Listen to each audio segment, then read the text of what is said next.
Baik, bismillahirrahmanirrahim. Assalamualaikum warahmatullahi wabarakatuh. Okey, cikgu akan sambung bab 3 matematik pengguna, iaitu bahagian terakhir menyelesaikan masalah yang melibatkan insurans termasuk deductible dan co-insurance. Jadi hari ini kita nak cuba tengok, nak selesaikan masalah yang melibatkan insurans termasuk deductible dan co-insurance. Okey, cuba tengok gambar ni. Ada berlaku kemalangan kereta kat sini kan, kereta ni dah rosak. Baik, kemudian penjual ataupun orang insurans tu dia cakap kerugian yang Cik alami berjumlah RM5,500. Syarikat insurans, ini wakil syarikat insurans, akan membayar sebanyak RM5,300. Baki RM200 akan ditanggung oleh Encik. Dia pun terperanjat juga, mengapa saya tidak mendapat pampasan sepenuhnya? Katalah kerosakan kereta dia RM5,500, kenapa dia tak dapat RM5,500? Okey, bagaimanakah kita menyelesaikan masalah yang melibatkan insurans seperti ini? Baik, sebelum itu bagi sesiapa sahaja yang ingin membeli insurans, sebaiknya baca polisi kontrak insurans dengan teliti dulu sebelum kamu bersetuju nak membeli polisi insurans tersebut. Dan dapatkan dulu penerangan yang jelas daripada ejen insurans anda. Okay? Lelaki yang baju kuning tu ialah ejen insurans lah bagi syarikat insurans yang tertentu.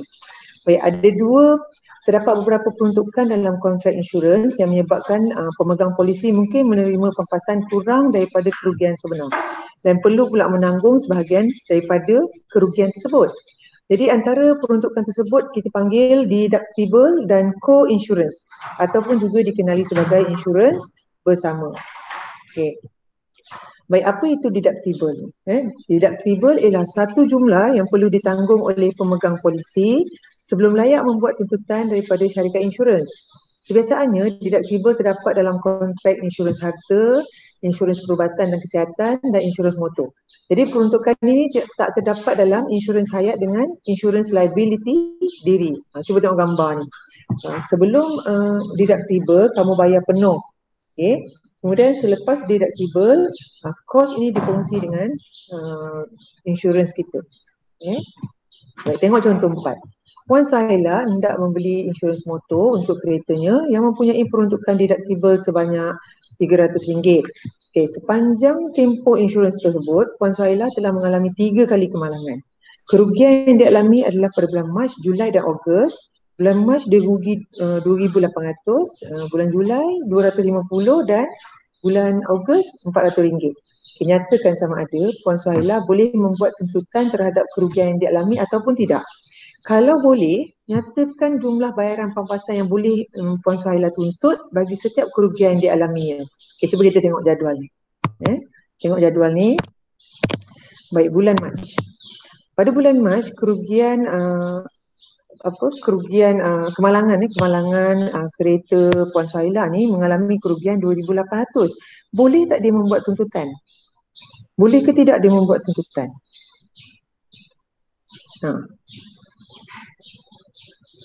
Macam mana? Boleh ke tak boleh? Baik, jumlah kerugian ini RM2,800 ni lebih daripada jumlah deductible RM300. Kalau jumlah kerugian melebihi amount deductible, maka tuntutan boleh dibuat. Itu sebabnya tuntutan boleh dibuat. Dan berapa banyak pampasan yang dia dapat tuntut? Ambil kerugian ni RM2,800 tolak dengan deductible tinggallah RM2,500. Jadi dia boleh dapat tuntut pampasan untuk kerugian tu RM2,500. Baik, pada bulan Julai berlaku lagi kemalangan dan dia mengalami kerugian RM250. Baik, sekarang ni boleh tak Puan Sahila buat tuntutan?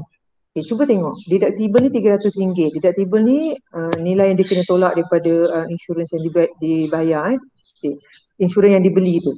Jadi deductible RM300 tapi kerugian dia RM250. Jadi dia tak boleh buat tuntutan. Jumlah kerugian ni kurang daripada amount deductible. Maka tuntutan tak boleh dibuat bagi kerugian ini. Tak adalah pampasan. Okey. Baik, tengok Ogos pula. Kemalangan lagi. Ogos kemalangan RM400. RM400 ni lebih besar daripada nilai deductible RM300. Jadi boleh tak dibuat tuntutan? Boleh. Okey, boleh. Tetapi banyak mana dia dapat? 400 ni tolak dengan deductible 300, dia boleh menuntut pampasan kerugian RM100. Jadi dalam insurans motor, pemegang polisi bertanggungjawab menanggung deductible wajib sebanyak RM400 sekiranya kenderaan yang diinsurenskan itu dipandu oleh individu yang tidak dinamakan dalam polisi. Okey, dia tetap kena tolak RM400.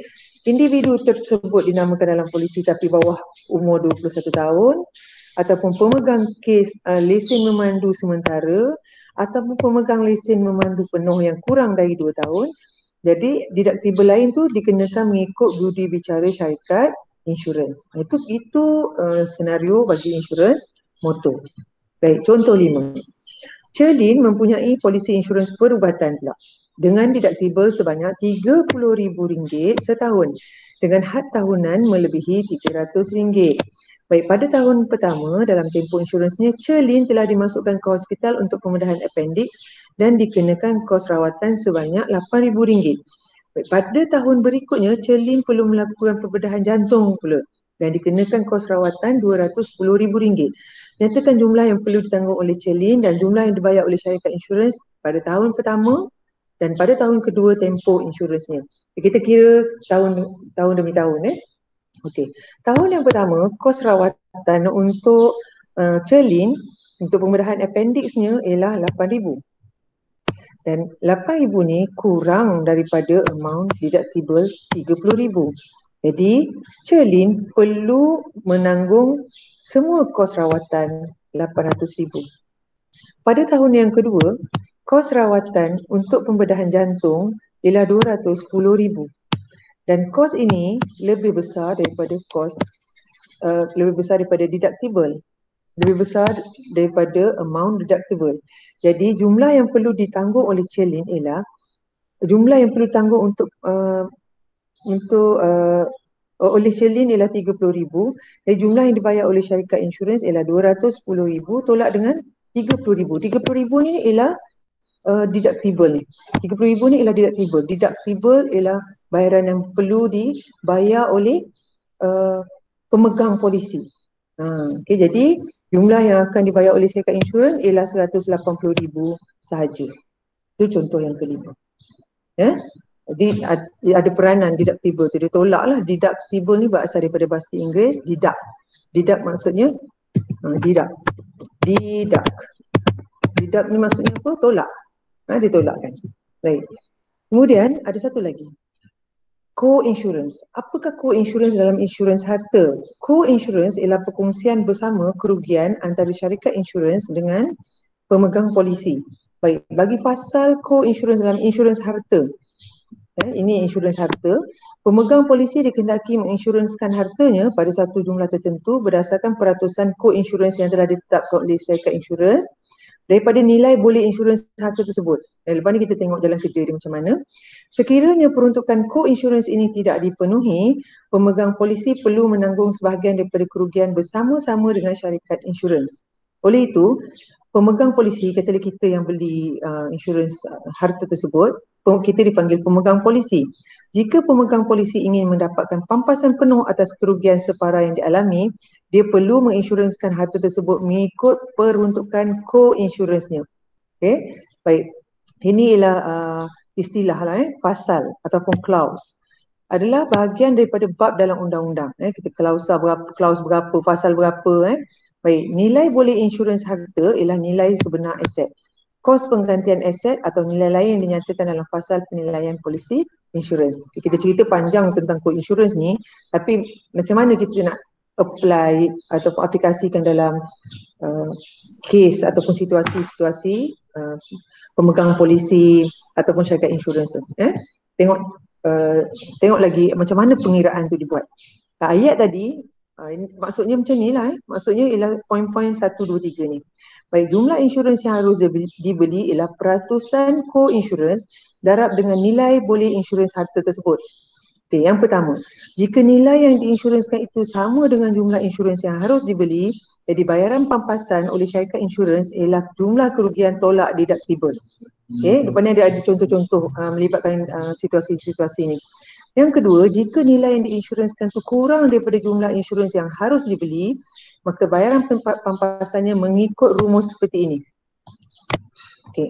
Dan yang ketiga, sekiranya pemegang polisi mengalami kerugian menyeluruh, jadi bayaran pampasannya ialah jumlah insurans yang telah dibeli tolak dengan deductible.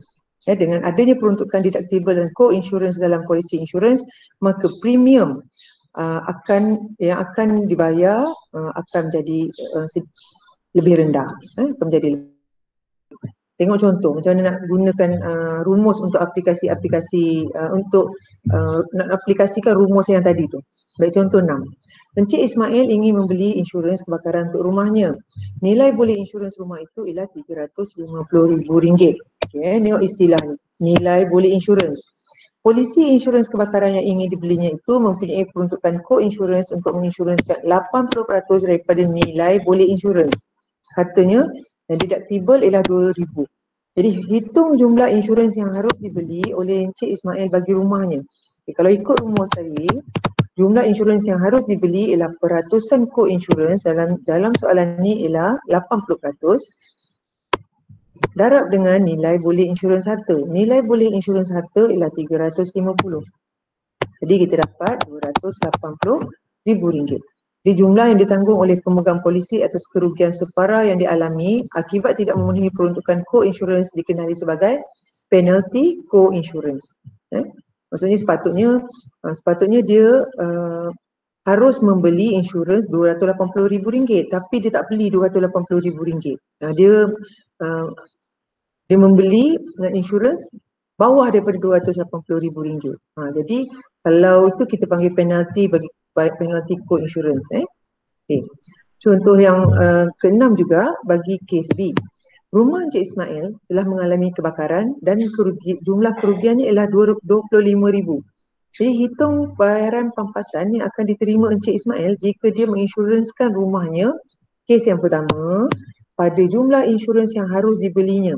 Tadi dekat bahagian A kita tahu jumlah insurans yang harus dibeli ialah RM280,000. Kan?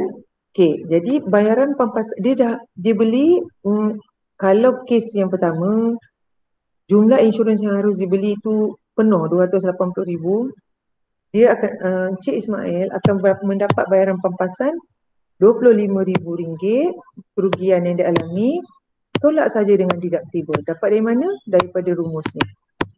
Okey, jumlah kerugian tolak deductible. Dia akan dapat menuntut RM23,000 dari syarikat insurans tersebut. Okay, yang kedua pula. Bagi kes yang kedua, kalau Encik Ismail menginsuranskan rumah dia dengan jumlah RM150,000, seterusnya hitung nilai penalty co-insurance. Kan kita cakap tadi, kalau jumlah insurans yang harus dibeli sepatutnya RM280,000, tetapi kes yang kedua ni Encik Ismail cuma membeli insurans RM150,000. Insurans ni kurang daripada jumlah insurans yang sepatutnya dibeli. Jadi kita kena hitung nilai penalty co-insurance. Baik, gunakan rumus rumus yang kedua ni pula. Kiraan dia macam mana? Jumlah insurans yang telah dibeli, berapa dibeli? 150. Bahagi dengan jumlah insurans yang harus dibeli 280. Atas ni. Okey. Darab dengan jumlah kerugian. Kerugian dia 25,000 ni tadi, rumah dia terbakar. Okey. Lepas tu kira tu tolak pula deductible. Deductible dekat sini dah 2,000. Tolak lagi dengan deductible.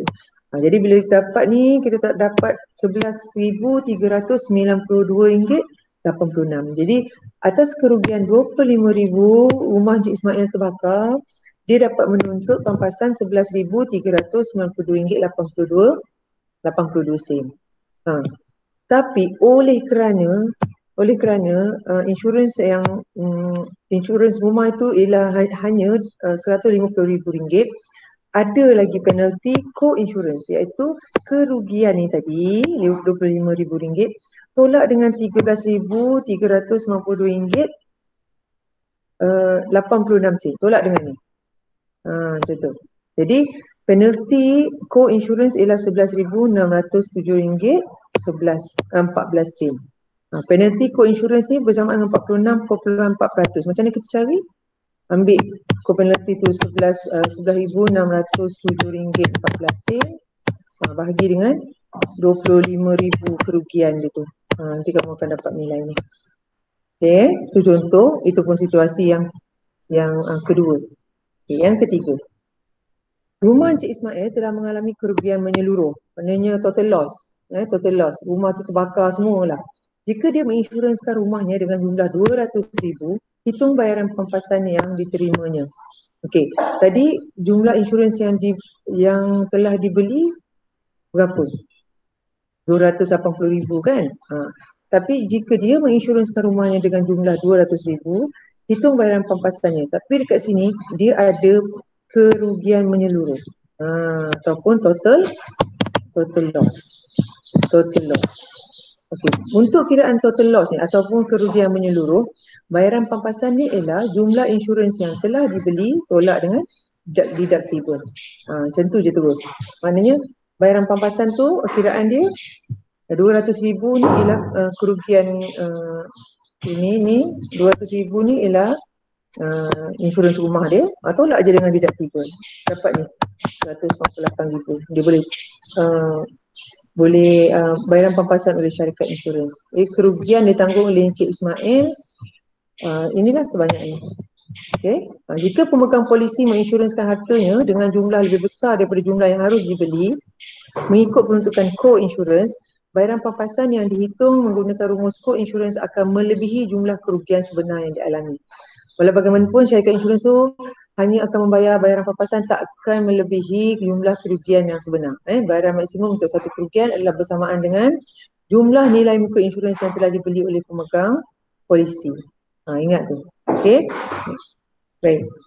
Apakah co-insurance pula dalam insurans kesihatan? Cuba tengok gambar ni saja.